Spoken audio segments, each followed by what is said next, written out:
because I realized that there was a danger that people would believe the shenanigans about immigrants, and I thought that's bull. And I realized that the real danger to Maine people and to our land here in Maine, as of course anybody who's listened to world leaders would know, is corporate executives who would have the temerity and amazing offensiveness to come here and pay off our select people and our town councilors to get access to our aquifers and then pump that water out of the ground and sell it back to us in plastic bottles.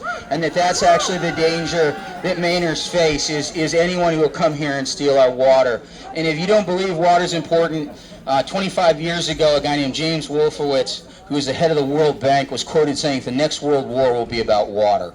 So remember, ignorance is bliss, but knowledge is power. You know, so that's what this song is about. It's about social regulation, which is when the people do what the state won't do. It's been happening a long time. It used to happen here in Maine. That's why they never really would let the federal representatives leave Augusta or the front country back in the late 1700s, early 1800s, because nobody liked the federal government. So they put muskets in their faces and drive them back to the water. You can read Libertymen and Great Proprietors by Alan Taylor. It's a great book about that period in Maine history. We had a 30-year shooting war with the federal government that extended up till they made us a state in 1820. That's what it took to be able to get enough repression to get it to stop. So know your history. There's an important history in this state, in this land. It's very crucial. This song, just a tribute to that, and an acknowledgement that our culture and our community is what we make of it. They should be keeping that oil in the ground, keeping that oil in the ground, keeping that oil in the ground, and you better watch out if you come to my town. Better watch out if you come to my town. Better watch out if you come to my town. Better watch out if you come to my town. I cut that mask and reveal the clown. So we'll be keeping our frack gas in the ground, keeping our frack gas in the ground, keeping our frack gas in the ground, and you better watch out if you come to our town. Better watch out if you come to our town. Better watch out if you come to our town. Better watch out if you come to our town, or your office might get burnt down. We'll be keeping our water in the ground, keeping our water in the ground, keeping our water in the ground, and you better watch out if you come to our town. Better watch out if you come to our town. Better watch out if you come to our town. Better watch out if you come to our town, or you might end up deep in the ground. Well, back in the day, Gramps a tar and feather, set a little hot tar for the carpetbag's leather. Well, sure it burns and it's hard to breathe, but you just wouldn't listen. Now it's time to leave.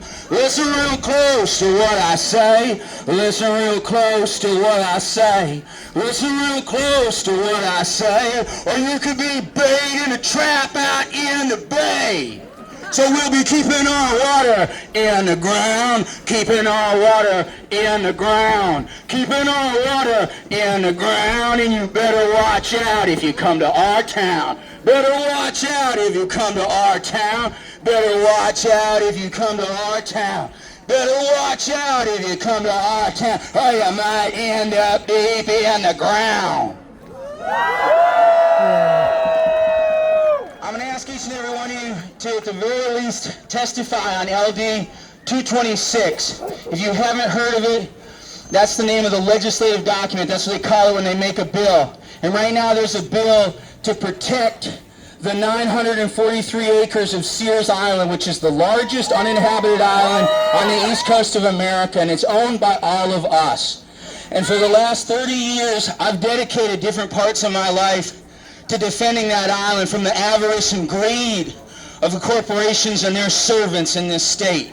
And this year, for the first time ever, we have the chance to be able to permanently conserve the last 300 acres that the DOT and the rest of these money-grubbing greed heads want to exploit with a fake port.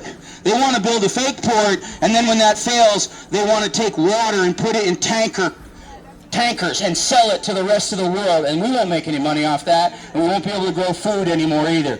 So please consider testifying on LD 226, and it will permanently preserve our island for all of us, for all the generations, and in my opinion, equally importantly, for all the people in the Wabanaki who have been using that island for the 12 to 14,000 years they've lived here, which is a lot longer than any of the white people standing here. Thank you very much. The public hearing's on Wednesday.